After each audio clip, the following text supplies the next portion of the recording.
Now tap on shadow. Now select the position option. Now keep both 100 and 100. Now select the adjust option. Increase it to 100 and decrease it to around 20. Perfect. Now tap on tick mark.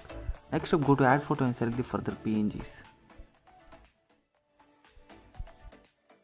This is a dove PNG. Arrange one dove here. Now tap on duplicate option. Now arrange another one here. Now tap on flip rotate and select the third one.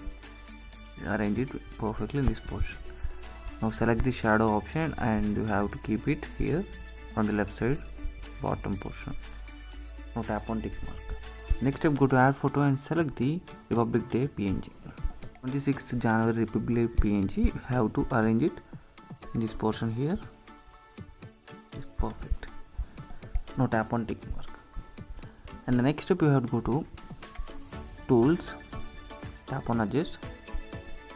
You have to do the final adjustment. Increase little contrast, increase little clarity, saturation little more, decrease little highlights, decrease little shadow, view little temperature. Now tap on it. Friends, finally our special Republic Day photo editing tutorial is completed. You can see this is the before background and this is the final output, and the PNG links and the background link on the description. You can go and download it. Now tap on save option. See you next video with new special concept photo editing tutorial.